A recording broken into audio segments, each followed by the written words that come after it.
Hello students, welcome to Learning Continues. Hope you are doing well. Today I shall discuss some plants fiber, that is cotton and jute. I shall discuss about cotton and jute from your chapter 3 fibers to fabric. In my next video I shall discuss about animal fibers, that is wool and silk, how the wool and silk is obtained, or how we can use this wool and silk. Today I shall discuss about cotton and jute. So first start with cotton. Cotton is obtained from cotton plant. The cotton plant have some seeds. You can call it seed, or it's called cotton ball.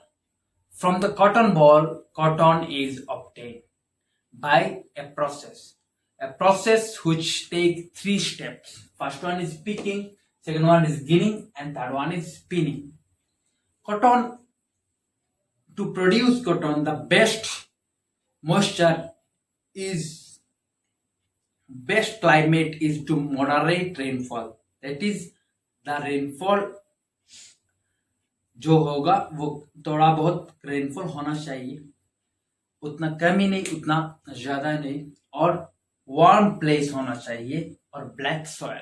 अगर ये black soil पे होगा तो ये काफी जल्द होगा या प्रोड्यूस हम जल्दी कर सकेंगे. तो to obtain cotton we have 3 steps. First one is picking. Now what is picking? Picking is the process by which cotton is collected from cotton balls or cotton plants. The process by which we collect the cotton from cotton balls is known as picking. That is pick karna. Then ginning. That is, in this process the collected cottons or collected cotton balls are separated from the seed. वो seed से अलग किया जाएगा cotton को, इसको हम कहेंगे ginning. Now spinning. Spinning का मतलब है कि कॉटन बॉल से जब कॉटन को अलग किया जाएगा, अलग करने के बाद वहां पे क्या है कि जो है सारे कॉटन इकट्ठे करने के बाद क्या करेंगे, fibres are now free from seed. वो सीड से अलग हो जाएगा, और जिस प्रोसेस में ये सीड से अलग होता है उसको, उसके बाद अलग होने के बाद उसको कहेंगे लिंट, LINT. और तभी हम क्या करेंगे, उसको एक स्ट्रेटन फाइबर्स कंबाइन करेंगे. उसके बाद उसको कम करने के बाद कम करने के बाद वो क्या होगा, उसको ट्विस्ट करेंगे, एक दूसरे के साथ ट्विस्ट करेंगे, तभी जाके क्या बनेगा, एक यार्न बनेगा या थ्रेड बनेगा. जब कॉटन फाइबर्स को हम ट्विस्ट करेंगे तो यहाँ पे थ्रेड बनेगा या यार्न बनेगा. तो you can see, suppose first fibres से क्या बनता है, यार्न और थ्रेड, और देन टेक्सटाइल और क्लॉथ. तो फाइबर्स जब हम 4 और 5 फाइबर्स को एक साथ मिलाएंगे तो यहाँ पे बनेगा थ्रेड. और जब हम थ्रेड को या मोर देन कुछ थ्रेड को अगर हम एक साथ मिलाएंगे तो यहाँ पे एक कपड़ा बनेगा. जैसे ये कॉटन का कपड़ा है, ये किससे बनता है, ये यहाँ पे तुम देख सकते हो, यहाँ पे जो थ्रेड है, ये साइड में क्या है, थ्रेड है. ये यार्न या थ्रेड जिसको बोलते हैं, इसको हम क्या बोलेंगे, थ्रेड और यार्न. ये किससे बनता है, ये फाइबर्स, कुछ फाइबर्स जब हम एक साथ ट्विस्ट करेंगे तब जाके बनेगा यार्न, और यार्न में से एक टेक्सटाइल यानी कि एक पूरा कंप्लीट कपड़ा बनेगा. तो ये गया है cotton. Now cotton have some properties. Let's see what are the properties of cotton. तो first one is cotton is soft fabric which shrink. यानी कॉटन जो है वो कपड़ा जो है वो सॉफ्ट होता है. Then it is breathable fabric as it allow air pass to through it. यानी कि इसमें से आसानी से एयर पास हो सकते हैं. Then it absorb moisture, so it absorbed by the cotton fabric evaporates and thus it cool the body. हम कॉटन का कपड़ा लगाते हैं, कॉटन क्या करता है, हमारे बॉडी में से जो स्वेट निकलता है वो आसानी से इवापोरेट कर देता है और हमें हमारे बॉडी को एक बहुत ही अच्छा महसूस होता है, इसलिए हम क्या करते हैं, कॉटन का कपड़ा लगाते हैं।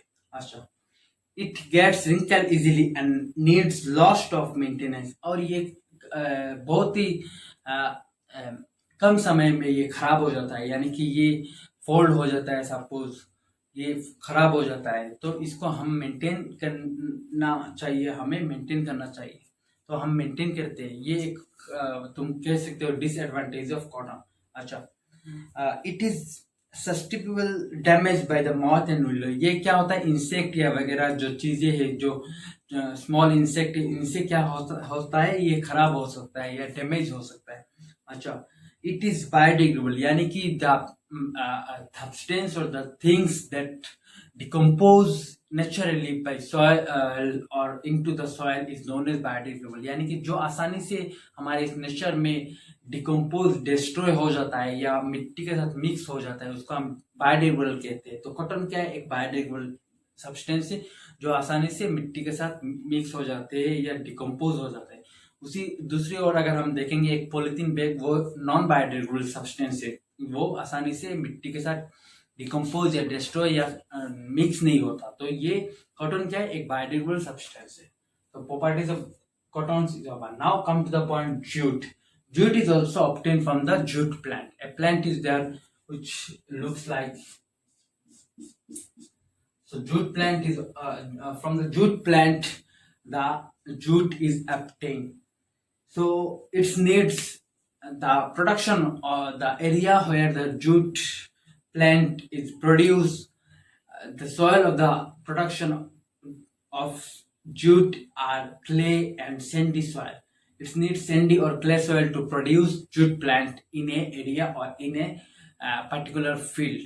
So it is also known as golden fiber, and it is important to us because it gives us more materials, more substances in the loom world.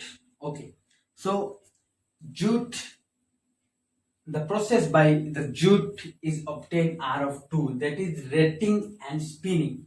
Retting is a process by which the jute plant is poured in a water for some days. After some days, the stem of the jute plant will become rotting, and after that the process by which the jute stem will become rotting is known as retting.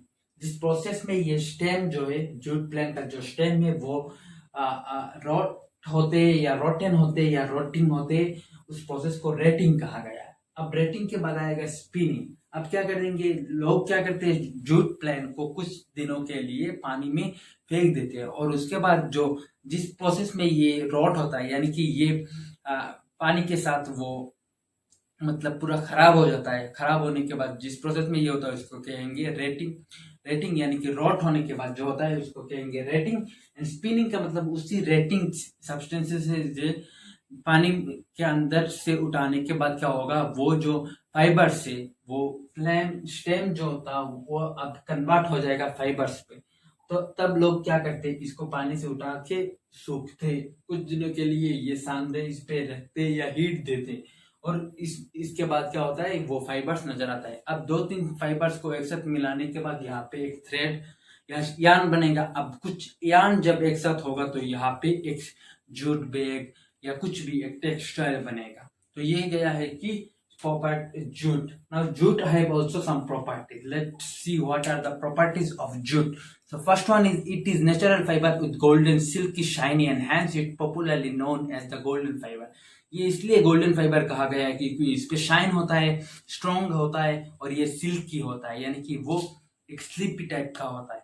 अच्छा, it is biodegradable and recyclable and दस environment friendly, यानी कि biodegradable जैसे cotton एक biodegradable है, यानी कि वो आसानी से साथ मिट्टी के साथ मिक्स होता है या डिकम्पोज हो जाता है। सेम उसी तरह जूट भी एक बायोडिग्रेडेबल है, वो आसानी से मिट्टी के साथ मिक्स हो जाता है, वो पॉलीथीन की तरह नहीं होता। पॉलीथीन क्या है, नॉन बायोडिग्रेडेबल सब्सटेंस है जो इस एनवायरनमेंट में रहता है, और रहने के कारण क्या होता है, सॉइल पोल्यूशन होता है, एयर पोल्यूशन होता है। जब हम उस पॉलीथीन को जलाएंगे तो यहाँ पे एयर पोल्यूशन होगा। अब अगर उसी पॉलीथीन अगर किसी ड्रेन में जाएगा तो यहाँ पे वाटर पोल्यूशन होगा। तो ये क्या है, जूट या कॉटन या नेचुरल फाइबर जो भी है वो बायोडिग्रेडेबल है, वो आसानी से क्या होता है, मिट्टी के साथ मिक्स हो जाता है। अच्छा, इट इज कोरस फाइबर, यानी कि ये कोरस फाइबर यानी कि वो क्या होता है, वो स्मूथ नहीं होता।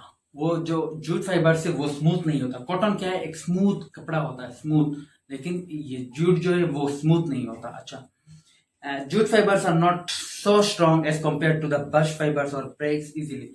ये जूट फाइबर क्या है, वो उतना स्ट्रॉन्ग नहीं होता, वो इजीली हम क्या कर सकते हैं, जूट फाइबर को अलग कर सकते हैं। जो कॉटन एक थोड़ी बहुत स्ट्रॉन्ग है वहां पे, लेकिन एक जूट फाइबर क्या है, उतना स्ट्रॉन्ग नहीं है। Better quality fibers have fairly high luster and inferior quality fiber shows matte and pitch surface, यानी कि ये जो जूट है वो क्या करते हैं, घर के जो मैट है वो बनाने के लिए, या बाजार में जो सारे जो मिलते हैं जूट बैग्स जो है वो बनाने के लिए यूज होता है, या रूफ बनाने के लिए या रस्सी बनाने के लिए जूट यूज होता है। अच्छा, तो properties of jute is also over. In my next class, I shall discuss about animal fiber, that is wool and silk. And after that, we shall study about synthetic fiber. So for today, it's over. Stay connected with me for new updates, and thanks for watching.